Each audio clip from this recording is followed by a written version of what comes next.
All right, let's dive into some practical ethics today. We're going deep with excerpts from Peter Singer's Practical Ethics and tackling some seriously complex issues. We're talking animal rights, end-of-life decisions, and even, our responsibility to the planet. Right. Big questions, right? You hit the nail on the head there. What I find so fascinating about Singer's work is that he really brings philosophy down to earth, out of the abstract and into our everyday lives. He forces us to confront those uncomfortable questions, the ones we often try to avoid. Yeah, and one thing that struck me right away was that so many of these ethical debates aren't about disagreeing on the facts, but more about those fundamental values we hold. Absolutely. Two people can agree entirely on climate change, that it's real, that it's caused by humans, but still land on totally different conclusions about what we owe to future generations.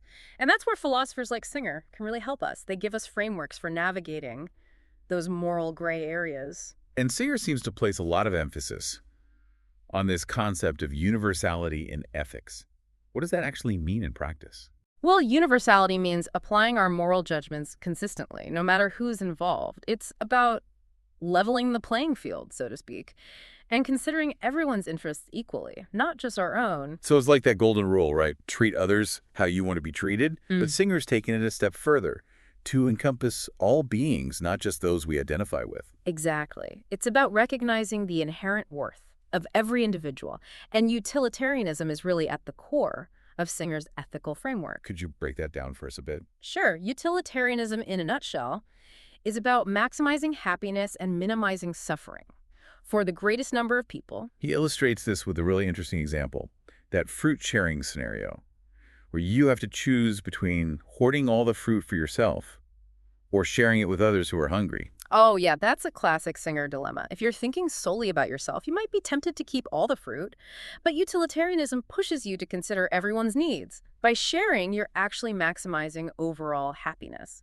which is the ethical thing to do, at least within this framework. So it's about taking a step back from our own immediate wants and considering the bigger picture, the overall well-being of everyone involved. Precisely. And this leads Singer to advocate strongly for equality as a fundamental ethical principle. Speaking of equality, the book dives into some sensitive areas, like claims about genetic racial differences in intelligence. What's Singer's take on that? He completely rejects any attempt to use genetics to explain social inequalities. For Singer, discrimination is wrong, period. It doesn't matter if there are average differences between groups. Whether those differences are genetic or environmental, discrimination is still morally wrong. So it's not about denying potential differences, Yeah, but about saying those differences don't justify unequal treatment. exactly. It's similar to the early feminist resistance to genetic explanations for gender differences.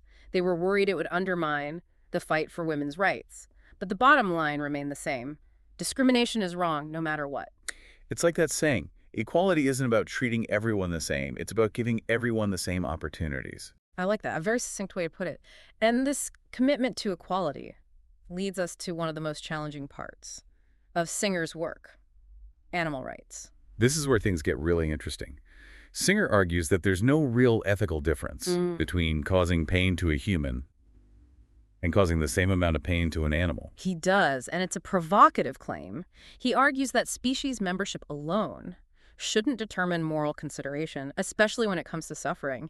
He asked us to picture a baby and a horse, both experiencing the same level of pain.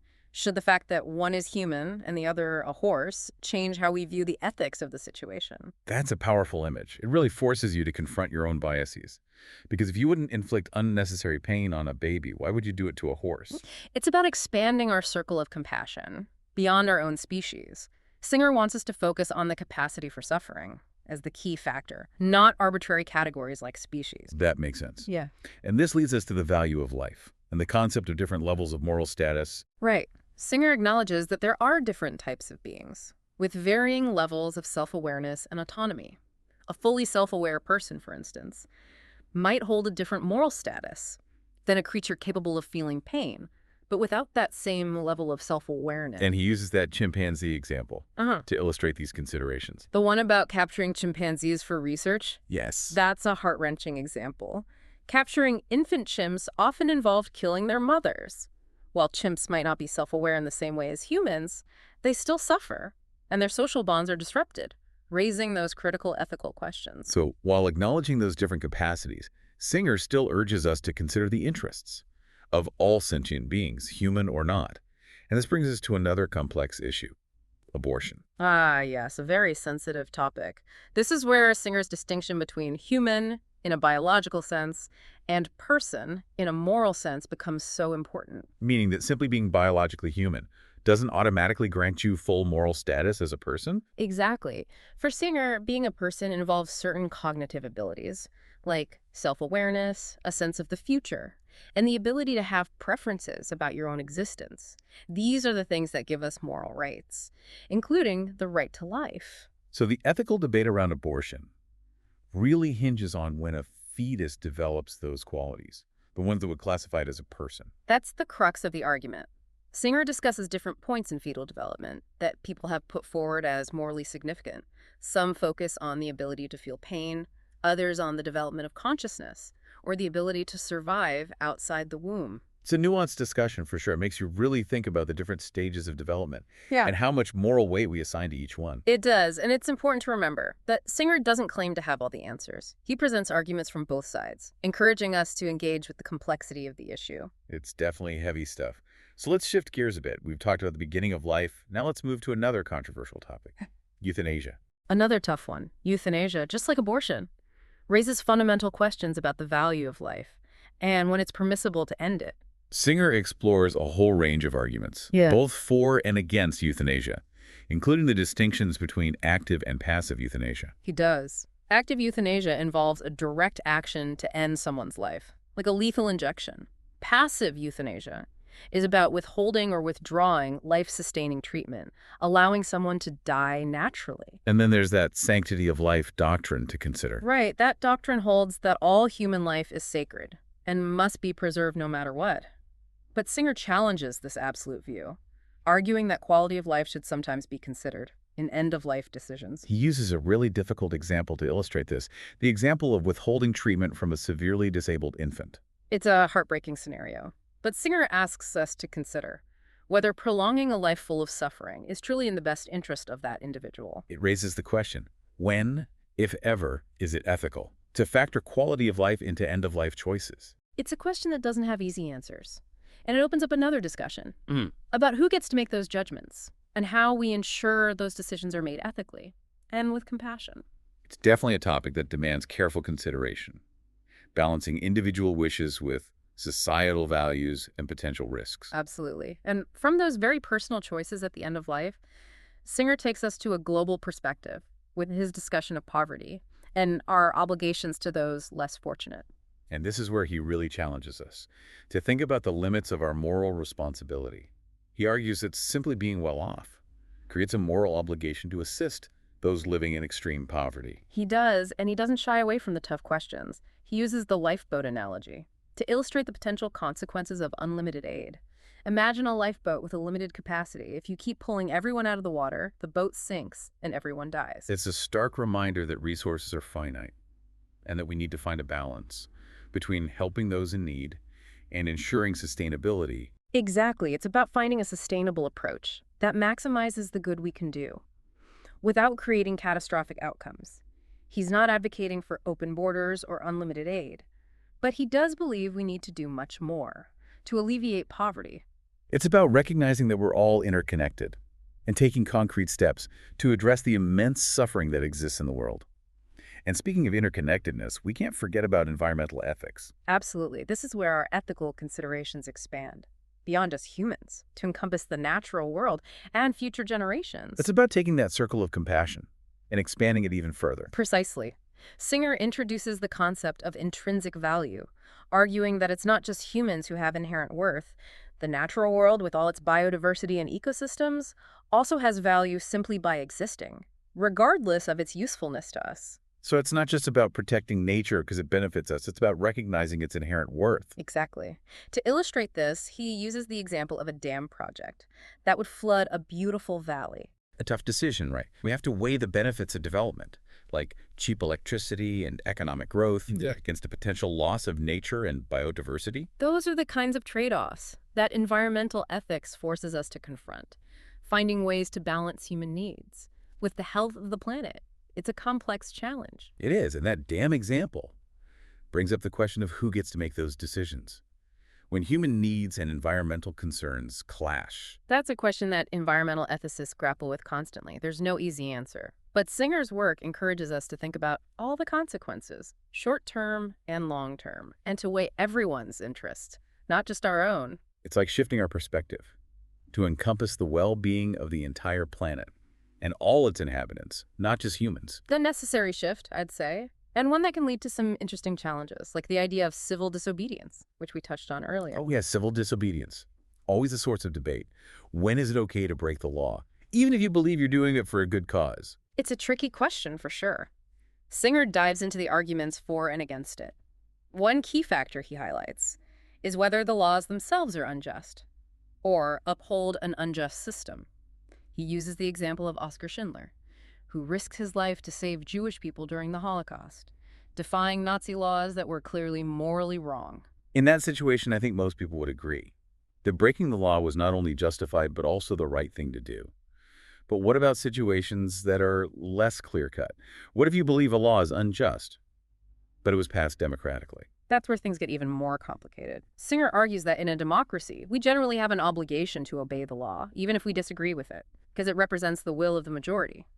But he also acknowledges that there might be times when civil disobedience is justified, even in a democracy. Like if the democratic process itself is flawed, or a minority group is being systematically oppressed. Precisely. And even then, he stresses the importance of nonviolent resistance and minimizing harm to others. So it's not about feeling entitled to break any law you disagree with. It's about carefully considering the ethical implications and consequences of your actions. Absolutely. And being willing to accept the legal consequences. If you choose to engage in civil disobedience, the point isn't to avoid punishment. It's about making a moral statement, even if it means facing penalties. It definitely takes courage to stand up for what you believe in, especially when it means going against the norm and potentially facing negative consequences. It reminds us that ethics isn't just about abstract ideas. It's about how we live our lives, the choices we make, and the actions we take, even when they're difficult. It is. It's about putting those values into action. Practical ethics is a call to live our values, even when it's inconvenient, uncomfortable, or even risky. It's about recognizing our interconnectedness with each other, with the planet, and with future generations, and making choices that reflect that understanding. And sometimes those choices involve taking a stand, speaking truth to power, fighting for what's right, even if it means breaking the rules. Sometimes, yes, but even when resisting. Singer urges us to act with compassion and understanding and a commitment to nonviolence. It's about finding that balance between passion and reason, advocating for change while respecting the rights and viewpoints of others. A delicate balance indeed, and it's important to remember that working toward a just and compassionate world is an ongoing journey, not a destination. There will always be new dilemmas, new challenges, and new opportunities to put our ethical principles into practice. A journey that requires both our heads and our hearts, careful thought and a deep sense of empathy and compassion. And as Singer reminds us, it's a journey worth taking, not just for the sake of others, but for our own sense of purpose and fulfillment. Well said. Speaking of fulfilling journeys, this deep dive has already taken us through some thought-provoking terrain, but let's shift gears a bit and explore another fundamental question. Why act morally at all? That is a fundamental question. If there's no cosmic scorecard, keeping track of good deeds and bad deeds, if it's all relative to societal norms, why bother being good? Especially when it seems like others aren't playing by the same rules. It's a question that has puzzled philosophers for centuries, and there's no single answer that will satisfy everyone. Humans are complex creatures, driven by a mixed motivations, some selfish, some altruistic. So it's less about pretending we're all perfect and more about exploring the reasons why acting morally might actually be in our best interest. Exactly. Singer examines a variety of arguments, some rooted in human nature and evolutionary psychology, others emphasizing the social benefits of cooperation and trust. He even suggests that there's an inherent value in acting morally, that it can bring a sense of satisfaction and meaning to our lives. Like that feeling you get when you help someone in need, knowing you've done something good, even if it cost you something. It's an internal reward that goes beyond any external recognition. It is, and that feeling of inner satisfaction can be powerful, and it's connected to the broader benefits of living in a just and compassionate society. Think about it. Wouldn't you rather live in a world where people generally treat each other with respect, fairness, kindness. Absolutely. Life's just more enjoyable, less stressful, when you can trust people to act in good faith. That trust is essential for so many things. Building strong communities, healthy relationships, even thriving economies. After all, cooperation is much more efficient than constant conflict and competition. So even from a purely practical, self-interested perspective, there's a case to be made that acting ethically benefits us in the long run. That's one of the key takeaways from Singer's work. He's not denying that selfishness exists or pretending it's always easy to do the right thing, but he is highlighting that doing the right thing often aligns with our own well-being, both individually and as a society. It's definitely something to think about, because when you consider the alternative, a world where everyone's constantly looking out for themselves, no trust, no compassion, no sense of shared responsibility, it's not a very appealing picture.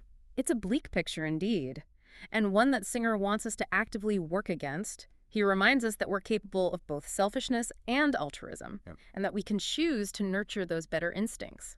So it's not about denying our human imperfections. It's about striving to be better, making choices that reflect our values and contribute to a more just and a caring world. Beautifully put. That brings us back to the heart of practical ethics. This isn't just theoretical philosophy, it's a guidebook for how we live our lives. A set of tools for navigating those complex moral choices we face in real-world situations. It's about taking those ethical principles, equality, impartiality, minimizing suffering, expanding our circle of concern, and putting them into action in our daily lives. From the food we eat, to the clothes we wear, to how we treat the people around us, every decision has ethical implications. And practical ethics empowers us to make those decisions consciously and thoughtfully, with a deeper understanding of how our choices affect ourselves, others, and the world we live in. This has been such a thought-provoking deep dive. Practical ethics really pushes you to think critically, examine your own assumptions, and strive to live a life that aligns with your values. It's not always easy, but as we've seen today, it's a journey worth taking. It is, and remember, this journey of ethical exploration, it's a continuous process. There will always be new questions to ponder, new challenges to face, and new opportunities to make a positive impact on the world. So let's keep flexing those ethical muscles, keep asking those tough questions, because as Singer reminds us, a life well lived is a life examined, and a world worth living in is one built on a foundation of ethics and compassion. Couldn't have said it better myself. Until next time, keep diving deep and embrace those aha moments that make this journey of discovery so enriching. Yeah, it really does. It makes you think about, like, who gets to decide, when those human needs and environmental concerns, they kind of bump up against each other. It's a tough one. I mean, there's no easy answer. No, not at all. But it's something that environmental ethicists, they wrestle with this all the time. What Singer's work really encourages us to do is to think about all of the consequences, like not just the short term, but the long term ones too, and to weigh everyone's interests, not just our own. Like we need to shift our perspective to include like the well-being of the whole planet, all of its inhabitants, not just us humans. Right. It's a necessary shift. And that shift in perspective, sometimes it can lead people to challenge the status quo, kind of like what we were talking about earlier with civil disobedience. Oh, yeah, civil disobedience. That's always a tricky one. It is. I mean, when is it actually okay to break the law? Even if you think you're doing it for a good cause, right? Like, where's that line? Well, Singer, he explores all those arguments for and against civil disobedience. And one important factor that he points out is whether the laws themselves are unjust or if they're upholding, an unjust system. Yeah. He uses that example of Oskar Schindler, who risked his own life to save Jewish people during the Holocaust. Yeah. And he was defying Nazi laws that were just clearly morally wrong. Yeah, in that situation, I think most people would agree that breaking the law was not only justified, it was like the right thing to do. But what about those situations that are, a little less clear cut? What if you believe a law is unjust, but it was passed democratically? Yeah, that's a lot tougher, isn't it? Singer argues that in a democracy, we generally have an obligation to obey the law, even if we don't agree with it, because it represents, the will of the majority. But he also says that there might be times when civil disobedience is justified, even in a democracy. Like in cases where the democratic process itself is flawed, or maybe like a minority group is being systematically oppressed. Yeah. Exactly. Those are the situations he's talking about. And even then, he emphasizes how important it is to engage in nonviolent resistance, to minimize harm to others. So it's not about just Yeah. feeling like you can break any law Mm-hmm. that you don't personally agree with. Yeah. It's more about carefully thinking through the ethical implications and the consequences of your actions. Right. It's about being responsible. Right. And also being willing to face those legal consequences. If you choose to engage in civil disobedience, the point isn't to avoid punishment. It's about making that moral statement, even if it means, facing some penalties. It takes a lot of courage to stand up for what you believe in, Yeah. especially when it means going against the grain Yeah. and, maybe even facing some negative consequences. It does. It's a good reminder that ethics isn't just about, ideas. It's about how we actually live our lives, the choices we make, the actions we take, even when it's hard. It really is. I mean, Yeah. practical ethics is like this call to action, Yeah. It's a call to live our values, even when it's inconvenient or uncomfortable or even risky. It's about recognizing that connection we have with each other, with the planet, and with future generations, and then actually making choices that show we understand that. And sometimes those choices Yeah. mean taking a stand, Yeah. speaking truth to power, fighting for what's right, even if it means breaking the rules. Yeah, sometimes it does come to that. But even when we're resisting like that, Singer urges us to act with compassion, to act with understanding, and to hold on to that commitment to nonviolence. It's like finding that sweet spot Oh, yeah. between passion and reason, Yeah. where you can advocate for change, but still respect the rights and the viewpoints Yeah. of other people. Yeah, it's a delicate balance. It is. And it's important to remember that, working towards a just and compassionate world. It's not like a destination. It's more like a journey.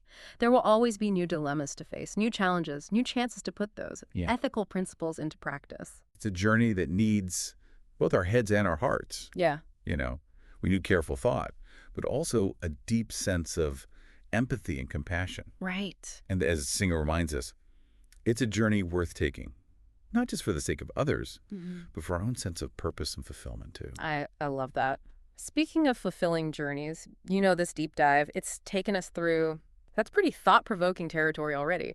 But maybe we can kind of shift gears a little bit and explore another, like a fundamental question here. Why even act morally at all? It's a question that kind of makes you stop and think, right? There's no Yeah. cosmic scorecard up there, keeping track of all the good stuff and bad stuff we do. If it's all just relative mix, like what society decides, why even bother being good? Especially when it seems like everyone else is out there breaking the rules. Right.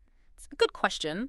And to be honest, it's one that's been, bugging philosophers for centuries. There's no easy answer, no answer that's going to make everyone happy. Because people are complicated, right? They are super complicated. We're all driven by all these different motivations. Some are selfish, some are altruistic. It's a mix. So maybe it's less about pretending that we're all perfect. Yeah. And more about understanding why being moral might actually be good for us in the long run. Yeah, that's a good way to put it. Singer, he looks at a bunch of different arguments. Some are based on, human nature, evolutionary psychology. Others focus on those social benefits that come from cooperation and trust. He even suggests that there's an inherent value in just acting morally. It can actually bring us a sense of satisfaction and meaning. It's like that feeling you get when you help someone out. Yeah. And you did a good thing. Even if it costs you something, there's that kind of internal reward. There is. That goes beyond any, external recognition or praise. Yeah.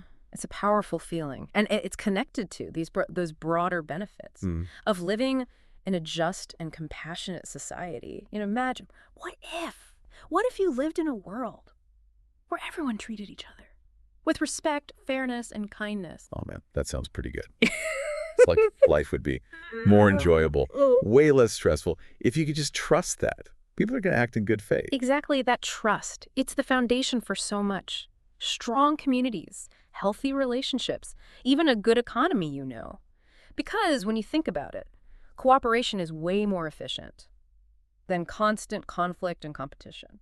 So you're saying even if we just look at it Yeah. from a purely practical standpoint, like self-interest, Yeah. it's a good reason. To act ethically. There is. It's one of those key takeaways from Singer's work. It's not that he's denying that people can be selfish. We all know that's true. Yeah. And it's not like he's saying it's always easy to do the right thing. But what he's doing is he's pointing out that doing the right thing often lines up with our own well-being, both individually and as a society. But what about the flip side of that? What about that world where everyone's just out for themselves? There's no trust, no compassion, no sense of responsibility. Yeah, that's a pretty bleak picture. And it's one that Singer wants us to really push against. He reminds us that we're capable of both selfishness and altruism. And we have the power to choose, to nurture those better instincts. So it's about recognizing that we're not perfect, Yeah. but that we can always try to be better, make choices that reflect our values, and try to build a more just and caring world. I love that. That's a perfect way to sum it up. It brings us right back to the core of practical ethics. This isn't just, some abstract philosophy book. It's a guide for how we live our lives. It gives us the tools to navigate those tough moral choices that come up in real-world situations. It's about taking those principles, equality, impartiality, minimizing suffering, expanding our circle of concern, and actually putting them into practice. In our everyday lives, exactly. It's about recognizing that every decision we make, from the food we buy to the way we treat others, it all has an ethical dimension. It does. And practical ethics helps us to make those decisions more consciously, more thoughtfully, with a deeper understanding of how our choices impact ourselves, others, and the world. This deep dive has been seriously thought-provoking. Singer's practical ethics, it really challenges you to think critically, to question your assumptions. Yeah. And to try to live a life that's consistent with your values. It's not always easy. No, it's not, but it's definitely worth the effort. It is, and it's important to remember, this journey of ethical exploration, it never really ends. There will always be new questions to ask, new challenges to face, new opportunities to make a positive impact on the world. So keep those ethical muscles flexed. Don't be afraid to ask those tough questions. Because like Singer says, a life well lived is a life examined, and a world worth living in is built on a foundation of ethics and compassion. Well said. That's a great note to end on. It is. Thanks for joining us. This has been another deep dive